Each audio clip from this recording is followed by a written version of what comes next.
नमस्ते everyone. BHIC 134 में अपन unit number 11 start करते हैं दोस्तों। इसका पार्ट 1 महात्मा गांधी के तहत राष्ट्रीय आंदोलन प्रस्तावना पढ़ते हैं दोस्तों। राष्ट्रपति महात्मा गांधी का जन्म गुजरात के पोरबंदर में 2 अक्टूबर 1869 ईस्वी को हुआ था। इनका पिता का नाम करमचंद गांधी था और माता का नाम पुतलीबाई था। माता का नाम पुतलीबाई और पिता का नाम करमचंद गांधी था। दादा अब्दुल्ला के एक कानूनी मामले में भाग लेने हेतु गांधी 24 मई 1853 ईस्वी को दक्षिण अफ्रीका पहुंचे थे। यहां इनको रंग भेद जैसी समस्या का सामना करना पड़ा। वे राजनीतिज्ञ बैरिस्टर पत्रकार, बैरिस्टर का मतलब होता है दोस्तों एडवोकेट, वकील। वे राजनीतिज्ञ भी थे, बैरिस्टर भी थे, पत्रकार, दार्शनिक, निबंधकार, संस्मरण लेखक। संस्मरण लेखक कौन होता है? जो अपनी पास्ट की घटनाओं को याद करके अगर कुछ रचना करता है उसको संस्मरण लेखक कहते थे। साथ ही साथ गांधी जी क्रांतिकारी लेखक भी थे। महात्मा गांधी 20वीं सदी के एक ऐसा नेता थे जिन्होंने अपने नैतिक मूल्यों के दम पर न केवल भारत बल्कि पूरे विश्व की समस्याओं का समाधान प्रस्तुत किया था। इन्होंने अहिंसा, सत्य, प्रेम, सुचिता, ईमानदारी का प्रयोग करके, सुचिता क्या होता है? शुद्ध होने की अवस्था, ठीक है। ये सब तत्वों का प्रयोग करके इन्होंने भारत को अंग्रेजों से मुक्त करवाया था। तत्कालीन समय के महान वैज्ञानिक अल्बर्ट आइंस्टाइन ने उनकी मृत्यु पर कहा था कि आने वाली पीढ़ियां इस बात पर मुश्किल से यकीन कर पाएंगी कि एक हार्ड मांस का कोई व्यक्ति ऐसा भी था जिसने अहिंसा का प्रयोग करके भारत को आज़ाद करवाया था। महात्मा गांधी ने अपनी किताब हिंद स्वराज में बढ़ते हुए मशीनीकरण और वैश्वीकरण के खतरों के प्रति विश्व को आगाह किया था। कालांतर में गांधी से प्रेरणा लेते हुए नेल्सन मंडेला दोस्तों दक्षिण अफ्रीका के नेता थे। नेल्सन मंडेला और मार्टिन लूथर किंग ने रंग भेद के खिलाफ भी विरोध की आवाज को उठाया था। गांधी जी ने छुआछूत उन्मूलन, हिंदू मुस्लिम एकता, चरखा खादी को बढ़ावा दिया, ग्राम स्वराज का प्रचार प्रसार किया, प्राथमिक शिक्षा व चिकित्सकीय ज्ञान के प्रचार प्रसार को भी गांधी जी ने बढ़ावा दिया था। दक्षिण अफ्रीका में आज़ादी के संघर्ष से लेकर भारत छोड़ो आंदोलन तक सत्य और अहिंसा को अपना मुख्य साधन बनाया था। गांधी ने सहनशीलता, अनशन, निष्क्रिय प्रतिरोध, प्रदर्शन, धरना प्रदर्शन के माध्यम से अंग्रेजी सरकार को झुका दिया था।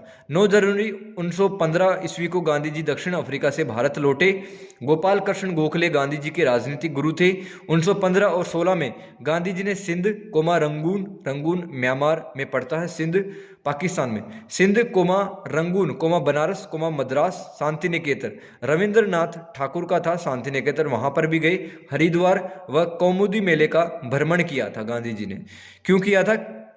क्योंकि इससे उनको भारतीयों के हालात की जानकारी हुई थी। सन 1915 में गांधी जी अहमदाबाद में साबर नदी के किनारे अपने आश्रम की स्थापना की गांधी जी ने, जहां पर अपने अनुयायियों को, अपने फॉलोअर्स को वो सत्याग्रह की शिक्षा देते थे। गोपाल कृष्ण गोखले ने सर्वेंट्स ऑफ इंडिया सोसाइटी की स्थापना की थी। कब की? जून 12, 1905 को। 12 जून 1905 ईस्वी को सर्वेंट्स ऑफ इंडिया सोसाइटी की स्थापना का श्रेय गोपाल कृष्ण गोखले को दिया जाता है। गोखले जी चाहते थे गांधी जी इस सोसाइटी के सदस्य बने, लेकिन सोसाइटी के कुछ सदस्य जैसे कि सुरेंद्र नाथ बनर्जी, गोपाल कृष्ण देवधर, अनंत पंटवर्धन गांधी जी का विरोध किया है। क्योंकि दोस्तों गांधी जी और इनके विचार मिलते नहीं थे, ठीक है। सर्वेंट्स ऑफ इंडिया सोसाइटी ये पाश्चात्य विचारों पर चल रही थी, जबकि गांधी जी इन विचारों का विरोध कर रहे थे, ठीक है। तो इसलिए Gandhi ji servants of India society के सदस्य नहीं बन पाए थे। तो 1915 के समय गांधी जी राजनीतिक मुद्दों में कोई दिलचस्पी नहीं लेते थे। अधिकांश सभाओं में वो दक्षिण अफ्रीका के अनुभवों के बारे में बोलते थे। जब एनी बेसेंट ने गांधी जी से होम रूल लीग की स्थापना में सहयोग देने को कहा था, तब गांधी जी ने यह कहकर इनकार कर दिया कि वे युद्ध के दौरान अंग्रेजी शासन को परेशान नहीं करना चाहते हैं। गांधी जी ने कांग्रेस अधिवेशनों में दिए गए भाषणों से स्पष्ट कर दिया कि वे न तो गर्म पंथ में हैं और न ही नरम पंथ में हैं। कई बार कांग्रेस के अधिवेशनों में मजदूरों की हालातों पर चर्चा की थी गांधी जी ने। तो इस तरह से भाषण देते थे कि लगता ही नहीं था वो गर्म पंथ में या फिर नरम पंथ में, क्योंकि राजनीति में कोई दिलचस्पी उनकी थी नहीं। गांधी के वैचारिक साधन और जन लामबंदी के तरीके पढ़ते हैं। जनता को इकट्ठे करने के जो तरीके थे, ठीक है, वैचारिक साधन, उनके बारे में पढ़ते हैं।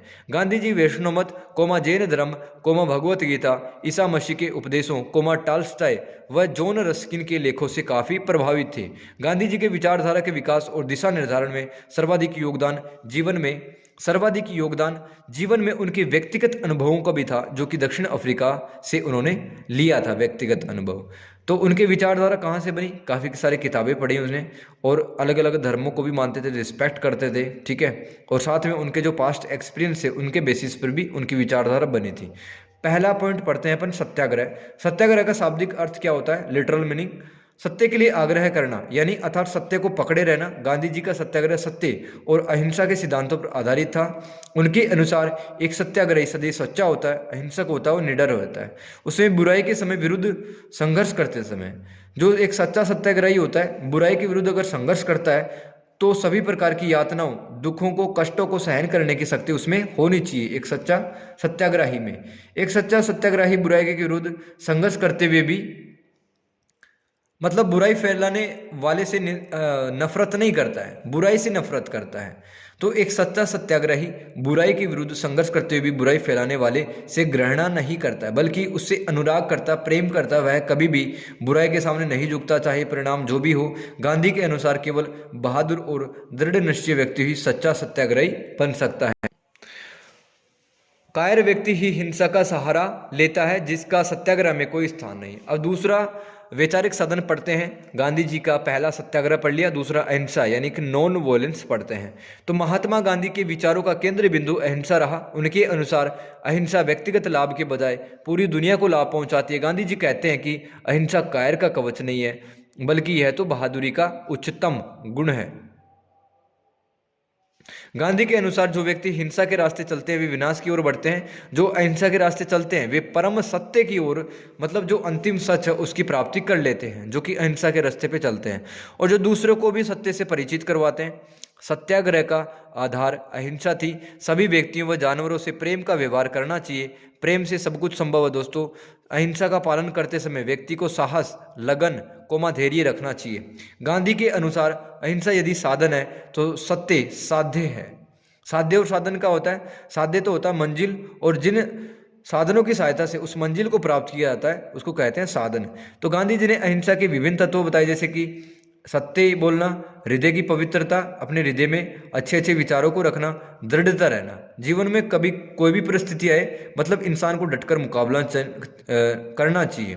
निर्भीकता मतलब बिना डर की परिस्थितियों से लड़ना चाहिए। अपरिग्रह का मतलब, ठीक है, अपरिग्रह का मतलब होता है कि इंसान को अपने पास में उतनी ही वस्तु रखनी चाहिए जिससे कि उसकी आवश्यकताएं पूरी हो, मतलब इंसान को लालच नहीं करना चाहिए, इसको कहा गया अपरिग्रह।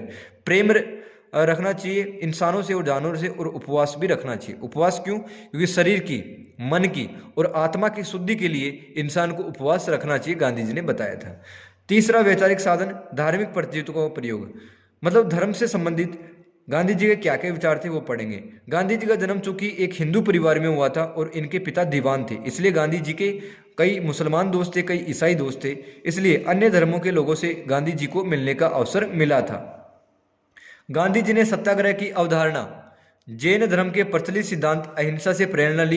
गांधी जी ने भगवान को सत्य के रूप में उल्लेखित किया है। वे संसार के सभी धर्मों को सत्य की कसौटी पर रख कर देखते हैं, तो जो भी धर्म सत्य पर खरा नहीं उतरता वे उस धर्म को गांधी जी अस्वीकार कर देते हैं। गांधी चाहते थे कि सभी धर्म के लोग अपने धर्म के साथ साथ दूसरे धर्म के ग्रंथों और उसके अनुयायियों या उनके फॉलोअर्स का भी आदर करें। तो गांधी जी धर्म की कट्टरता के विरोधी थे। प्रत्येक व्यक्ति का यह कर्तव्य है कि वह धर्म के स्वरूप को भली भांति समझ ले। गांधी जी का धर्म सत्य और अहिंसा पर आधारित था। चौथा वैचारिक साधन पढ़ेंगे गांधी जी का, हिंद स्वराज का विचार। दोस्तों स्वराज का शाब्दिक अर्थ होता है स्वशासन, मतलब किसी देश के नागरिकों को द्वारा उसी देश पे किया जाने वाला शासन है वो स्वशासन कहलाता है, खुद का शासन, खुद का राज। तो भारत के राष्ट्रीय आंदोलन के समय प्रचलित यह शब्द आत्मनिर्णय व स्वाधीनता की मांग पर भी बल देता है। गांधी जी ने कहा था कि मेरा जो स्वराज है वो भारत के लिए संसदीय शासन की मांग है जो कि वयस्क मताधिकार पर आधारित होगा। स्वराज का अर्थ जनप्रतिनिधियों द्वारा संचालित ऐसी व्यवस्था जो जन आवश्यकताओं तथा जन आकांक्षाओं के अनुरूप हो। गांधी जी स्वराज का विचार ब्रिटेन की राजनीतिक सामाजिक आर्थिक नौकरशाही कानूनी सैनिक शैक्षणिक संस्थाओं का बहिष्कार करने का आंदोलन था। गांधी जी ने अपनी किताब हिंद स्वराज जो कि 1909 में लिखी गई उसमें लिखा है कि पिछले 50 सालों में वकील, डॉक्टर, अध्यापक, पूंजीपतियों ने जो भी सीखा है पाश्चात्य विचारों से अगर शिक्षा ग्रहण की है उसको भूल जाएं तथा उच्च वर्ग को साधारण किसान जैसा जीवन व्यतीत करना होगा। इसलिए गांधी जी ने खादी ग्रामीण पुनः गठन हरिजन कल्याण का कार्यक्रम रखा था। स्वदेशी दोस्तों पांचवा, ठीक है, पांचवा वैचारिक साधन पढ़ते हैं गांधी जी का। स्वदेशी शब्द दो शब्दों से मिलकर बना है, स्व प्लस देशी। स्व का मतलब होता है स्वयं और देशी का मतलब होता है देश। तो स्वदेशी का अर्थ आत्मनिर्भरता के रूप में लिया जा सकता है। स्वदेशी से स्वतंत्रता को बढ़ावा मिलेगा। 1905 का बंग भंग विरोधी आंदोलन भी स्वदेशी की भावना से ओतप्रोत था। जब बंगाल में विदेशी वस्तुओं की होली जलाई जा रही थी वह उनके बहिष्कार पर बल दिया गया था। ठीक है, तो इस स्वदेशी भाव को राष्ट्रीय स्तर पर व्यापक रूप देने हेतु वर्ष 1920 में गांधी जी ने असहयोग आंदोलन शुरू कर दिया। गांधी जी ने स्वदेशी उद्योग, शिल्प देसी भाषा व शिक्षा, स्वदेश की वेशभूषा पर बल दिया। तो घर घर में कुटीर व लघु हस्तशिल्प उद्योगों हेतु चरखा लगाया गया। गांधी के अनुसार स्वदेशी के द्वारा किसान अपनी आय में वृद्धि करके अपनी गरीबी को हटा सकता है। साथ ही साथ विदेशी कपड़े के इस्तेमाल में कमी करके भारत से इंग्लैंड को हो रही धन की निकासी को भी रोका जा सकता था। तो दोस्तों क्लास को यहीं ख़त्म करते हैं, मिलते हैं नेक्स्ट क्लास में, तब तक के लिए गुड बाय।